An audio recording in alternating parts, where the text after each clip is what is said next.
August 9th, 1993, a group of Ukrainian kayakers enjoying the scenery of the southern Siberian wilderness happened across a young woman covered in blood, donning a dead expression. This is her story.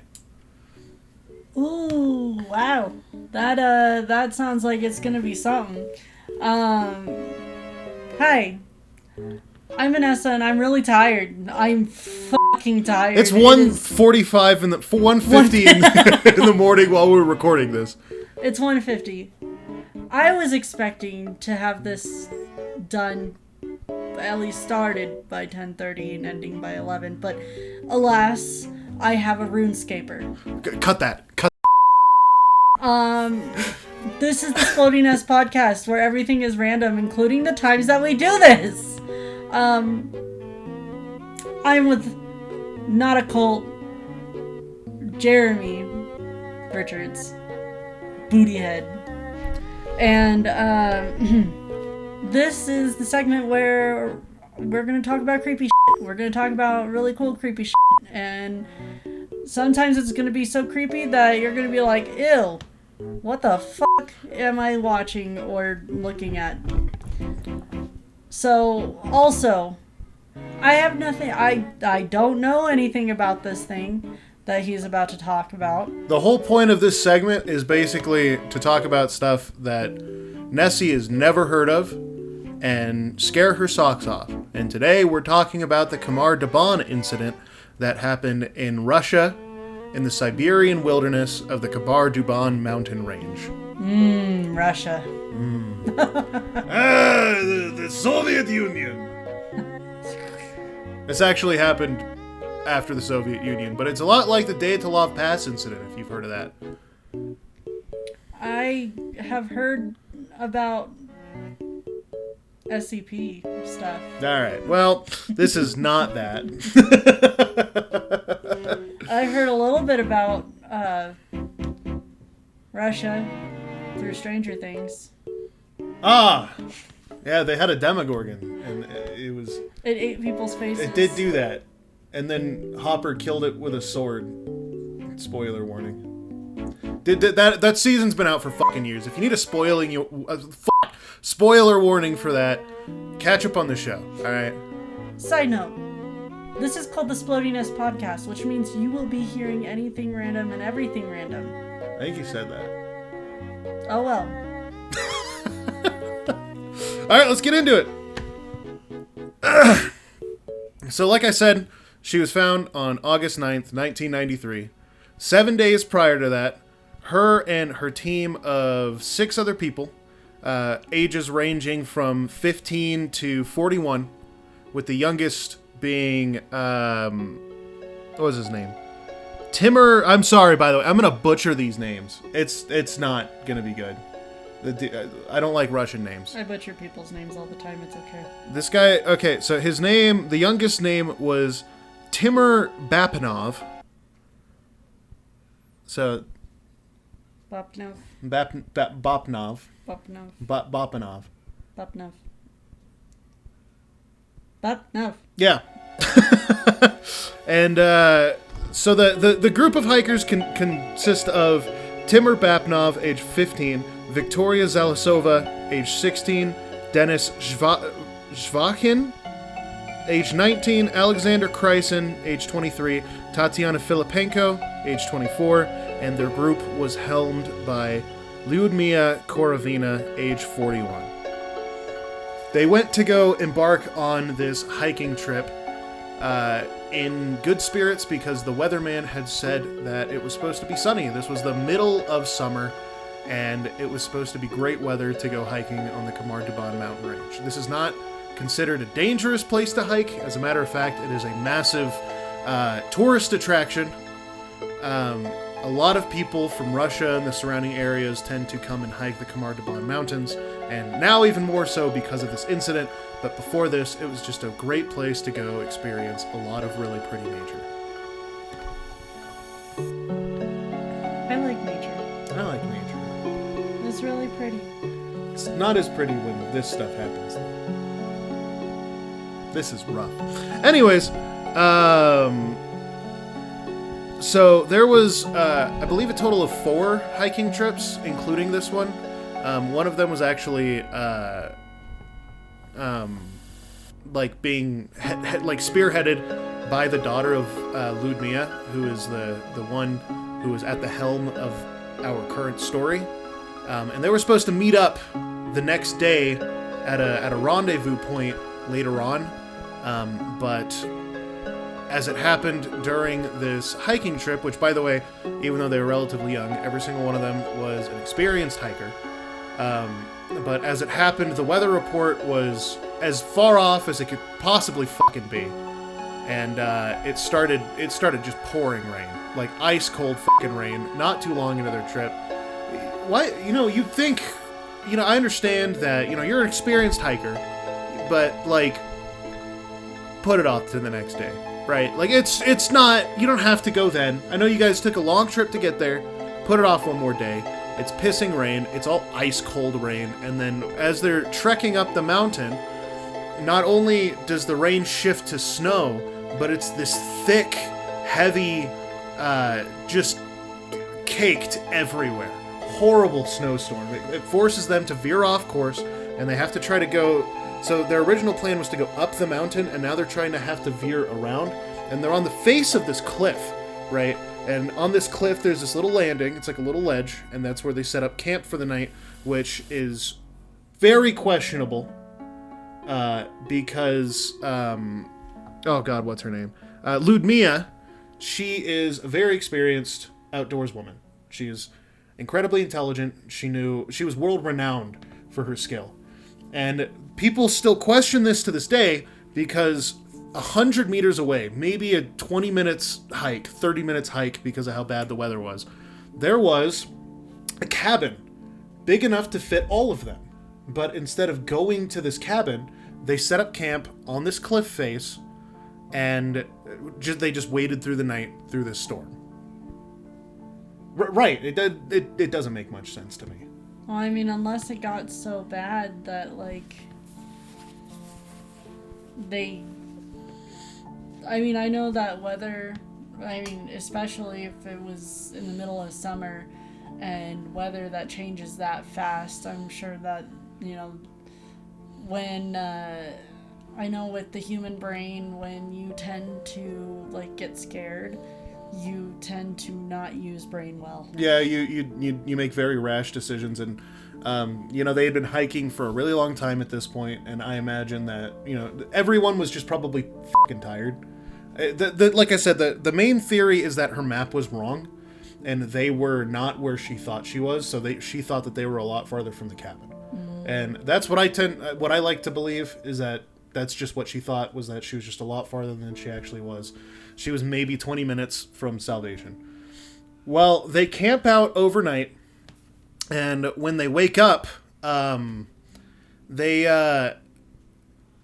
decide that they need to get down the mountain because it's still, like, dumping snow in the morning. When they wake up, there's snow covering their tents. It's really difficult to get packed up, and they decide, you know what, we need to go down and warm up. So they start to head towards the forest down below after packing up their equipment, and disaster strikes faster than anybody could possibly imagine. So Alexander Chryson, and he was very healthy young man. All of them were really healthy.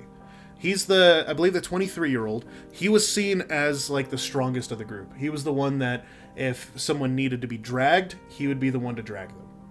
Well, he starts stumbling, and blood starts coming out of his nose, mouth, eyes, and ears. It just starts pouring. It's pooling underneath him. He's starting to lose balance, and he collapses. Well, Ludmilla, she's the first to make it to him. And she's like, she throws off her gear, and she's trying to help him out and see what the fuck's going on. He can't talk. He's pulling at his throat like he's being choked.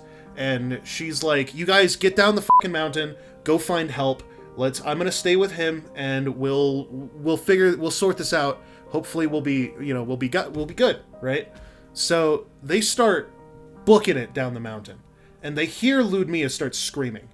So they turn around and they run back, and they see she is now covered in blood. Blood is pooling all over Alexander, who is now fucking dead in her arms. She does not have the strength to move. It's just blood pouring and pouring and pouring until eventually she just goes limp, holding on to him. This sends everyone into a panic because their leader, the leader of the hiking group, the one who knows this place almost like the back of her hand, just died in front of them with also their strongest. They don't know what to do. What do you do at that point? You know? Yeah, it genuinely one of the most haunting things that you could possibly think of happening to a group of people is currently transpiring in the Siberian wilderness where there's no way to contact anybody. So, go ahead. Ugh. Gross. Yeah. I mean, I already know how, like, you know, a nosebleed feels. Like, I can't even imagine what it would feel like to have blood pouring out of every single orifice. Just the fucking worst. Like, you know what I mean? Like, it is actually, in my opinion anyway, one of the most horrific ways to go, just so suddenly and so messy. Yeah. So, moments after the panic ensued and the chaos started erupting in the group, which is now down 2 people, Victoria and Khamar, who I believe are the 2 youngest of the group, they just fell. Like, they just fell to the floor. They started twitching. They started both coughing up blood.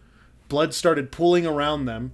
And then Valentina, the one who survives, she ran up to Victoria and tried to help her because she was the youngest of the group. She was a 15-year-old, I believe. No, she was the 16-year-old, sorry.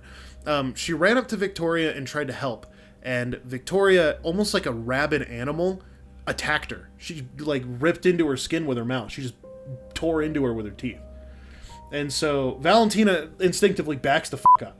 Because she's like, what the fuck is going on?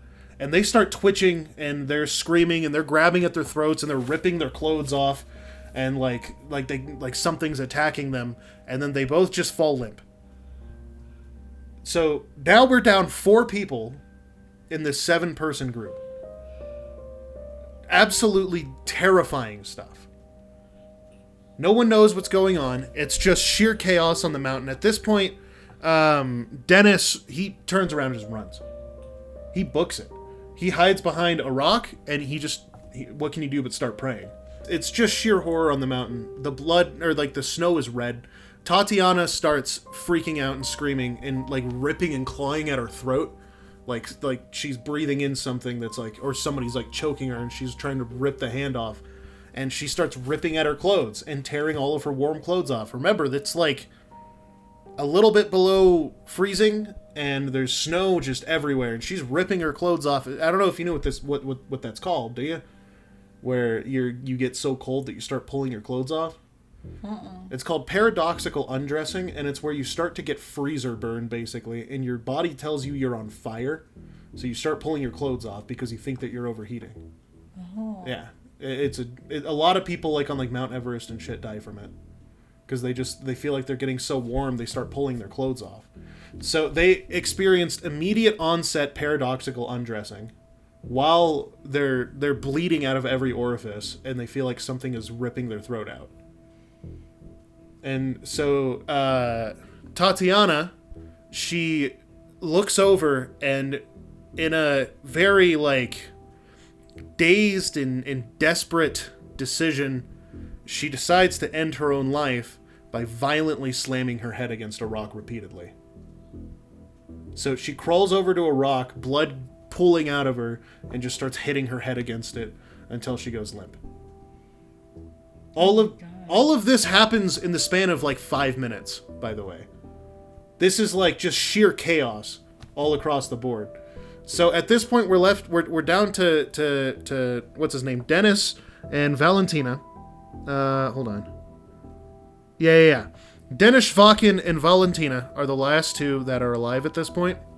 So they regroup, and they kind of decide like, what do we do here? Do we run down the mountain? Do we grab some supplies and try to flee? Do we wait this out and see what happens? See if like anyone comes back? Like, are they fully dead? You know, it's just, there's so many questions. So ultimately they decide, okay, let's just pick up our packs, let's take our limited supplies, let's head down the mountain, build camp, set up, build a fire, see if we can get out of this. Well, while they're making their way down the mountain, fate strikes again, and unfortunately, Dennis starts stumbling, and he starts bleeding, and without a single word said to Valentina, he passes away right next to her. So now Valentina, the 17-year-old Russian girl, is stuck in the wilderness alone, no party. She thinks she's about to fucking die this horrible death. And everyone that she knew in this hiking group is now dead 10 meters from her. Horrifying stuff. Not even knowing where to go, I'm assuming. Well, yeah, and nobody showed any signs of discomfort. No one showed any signs of anything. You know? And so she makes her way down the mountain. And, she's just waiting. She's like, if this is going to hit me, it's going to hit me, and that's going to be it. But it never does. So she manages to get down to the bottom of the mountain. Or not really the bottom, but there's a forested area lower on the elevation of the mountain where she's able to, take shelter, set up a tent. She builds a fire. She makes it through the next morning, and in the next morning, she hikes back up the mountain, and she closes all of her friends' eyes, and then she gathers what supplies she can, and for 4 days, she hikes through the Siberian wilderness, following these power lines, just hoping to find somebody. And that's what leads us to August 9th, 1993, when a group of Ukrainian kayakers happened to be going down the exact same river that Valentina happened to stumble upon. And they looked over and they saw her completely defeated, malnourished, covered in blood, just looking like a ghost. So they pull over to the side and they try to ask her, what the fuck happened? Why are you covered in blood? And why are you out here alone? And she doesn't say anything. So they basically coax her onto the kayak and bring her back to town, where the police warm her up and start questioning her. And eventually she tells them about the whole ordeal. And this is where things start getting a little weird, because it took the police 1 full week to send out a search party. And what people think happened was, because Russia was known for nerve agents, biochemical weapons, smokescreen, that kind of stuff that just kills you, like Nova gas from Call of Duty. People think that some of it was released on top of Khamar Daban, and that's what affected everyone. Which would make sense why why they would bleed out of every orifice. Mm-hmm. It was eating away at their skin kind of thing. Yeah. But my problem with that theory is it didn't affect Valentina at all. And it didn't affect Dennis until he had gotten further down the mountain. And the entire time, Valentina was right next to everyone else who got hit by it. Unless she was just immune to it. That's another theory too, and it's something that we can't disprove. And it's something that we can't prove either. Unless they somehow were able to test her blood and to see if there's any kind of toxins that were left over inside of her blood. Well, and the problem with the biochemical weapon theory, in my opinion, lies in the fact that a lot of the times when it comes to those kinds of weapons, there's a lot of residue left on your clothes. It's not just it's a gas and then it's gone. It gets stuck to you, right? Most of the time it gets stuck to you. Or there's some kind of residue. When they tested the bodies, there was nothing. When they tested Valentina, there was nothing. So they don't know what they ultimately said happened was everyone died from a deficiency of protein and hypothermia. But that doesn't make any sense, because they were all well-built, young hikers who were super experienced, and according to Valentina, they all ate the same thing the night before, and they were all very well fed the night before. So no one knows what happened. Well, if it was a chemical, there are chemicals that take certain things out of your body to cause that, the lack of protein. Yeah. Well, and that's another thing too, is like, so it took them a week to send out a search party, which people think was because the government was clearing out the gas. Like, they were waiting for it to clear out. That's what the theory is. And it took them 3 weeks to find the body because Valentina was not going anywhere near Khamar Daban after that. Yeah. Which makes sense. And when they found the bodies, so essentially, one of the searchers said it was a horrifying picture. They were on a small slope, some of them slumped together, which of course was, Alexander and Ludmilla. They were slumped together when they died. Others were separated, but all of them were missing their eyes, which was really weird. But I mean, it's been 3 weeks, right? Yeah, and usually animals, the first thing they go for is their eyes. Yeah, it's like the easiest thing to reach for. But it was mentioned in the report, so I wanted to throw that out there. The quote. Unless the chemical burned their eyes out. That's what some people were thinking too. And then another thing that people thought was like, because it was like maybe because Ludmilla was seen as a forager. She was like a world-class forager. Mm-hmm. So people thought that maybe she grabbed like the wrong mushrooms. But then again, Valentina ate the same thing everyone else did. Yeah. And as far as she was aware, Ludmilla had not went and foraged for anything. So it's just one mystery after another with this case. Well, unless there was some chemicals that came back in their blood and they just didn't decide to disclose that, because if they did disclose that, it would open up a whole new can of worms for the rest of the world to find out. Well, it almost reminds me, like I said at the start, of the Dyatlov Pass incident. Because when they were going through and doing autopsies on the Dyatlov Pass, which we will probably cover in the future,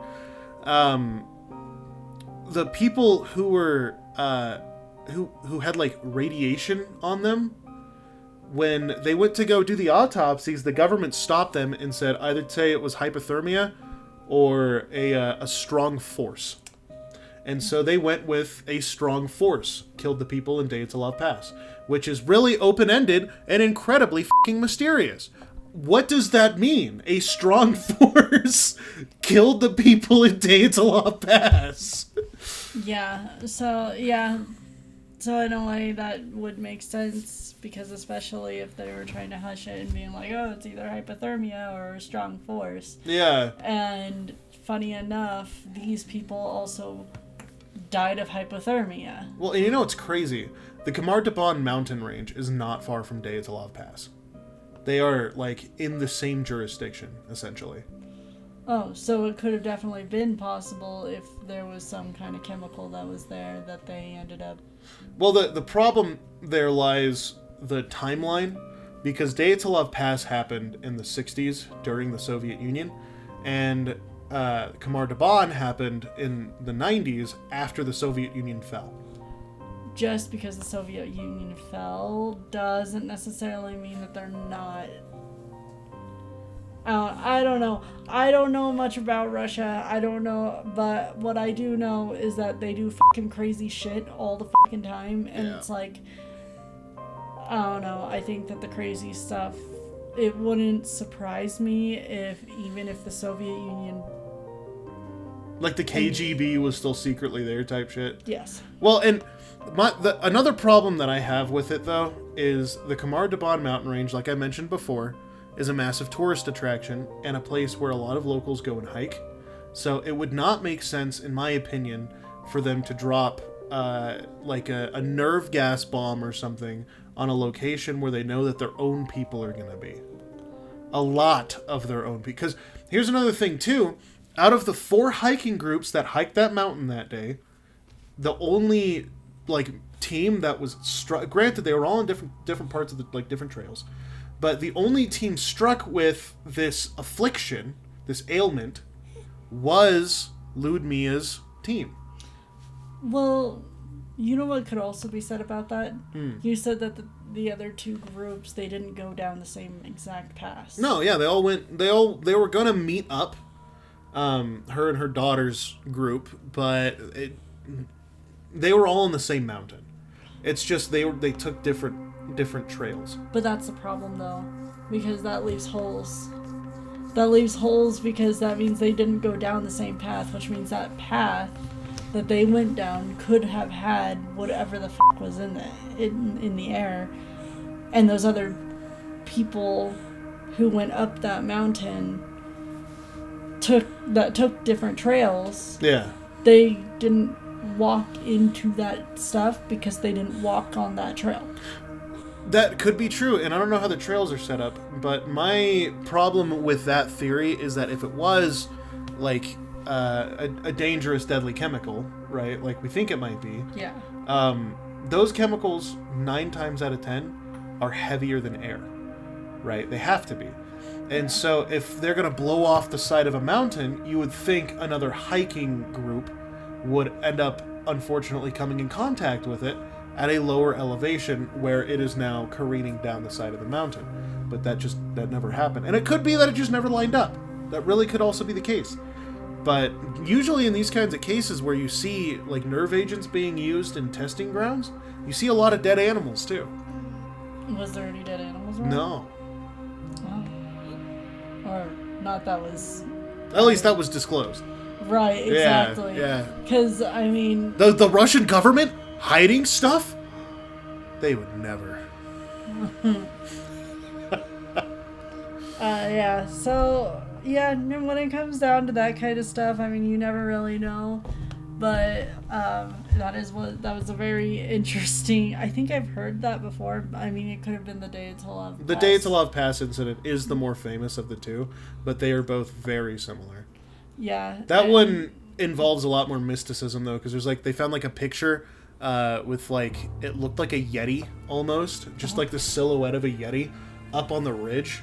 And when they found them, there was 2 groups of people, and like one of them, you obviously died of like hypothermia, but the other ones were like covered in radiation. They had no outside wounds, but like their lungs were all caved in, and like their skulls were completely crushed underneath their skin. But again, there was no external injuries, so no one knows how it happened. Oh. And then of course like the Russian fucking KGB came in, and they're like, it was hypothermia or a powerful force. Right. Well, yeah, and again, with these kind of stories, it's very hard to really determine on what exactly it was. But considering, this thing, whatever it was, caused these people ailment. to bleed from the inside out. It was like rapid onset Ebola, basically. Right. Yeah. So, yeah. I don't know. That is really interesting. That sounds really, really cool. I mean, not cool, people, but yeah, but like it's an interesting piece of history that actually happened in our world, and we don't have an answer. If you have any thoughts on it, if you have any questions or maybe a theory, leave it down in the comments below. Because as far as I'm aware, we're stumped. I don't know what this could have possibly been. I don't know what could have possibly caused this. But. Yeah, right, exactly. I appreciate you guys watching us and hearing what we had to say, what this month's creepy feature is. Keep staying tuned. I'm so tired. It's like 2:30 in the morning now, yeah. Please stay tuned to the SplodyNess Podcast. Make sure to like, subscribe, leave your comments down below about like what you think about Khamar Daban and what could have possibly happened. Or on future topics. So if you want to hear a topic and want to hear us talk about it and rant about it, go on. Yeah, do it. Please, anything that you can think of. I've got a lot of stories in my head I'd love to tell, but I'd like to know which ones you guys want to hear first. This is the SplodyNess Podcast. I'm Vanessa. This is Jeremy, not a cult. And this is Ben Bun. This is Jen Bun. Ben Bun, Jen Bun. He's sleepy. He is sleepy. And he's a clingy baby. He would not let her record without him being attached to her. I love him. He is so cute. But, yeah, that's about it. Yeah. Thanks. Bye. Bye. Bye. I'm tired. I wasn't recording audio that whole time. Don't say that. I'm kidding.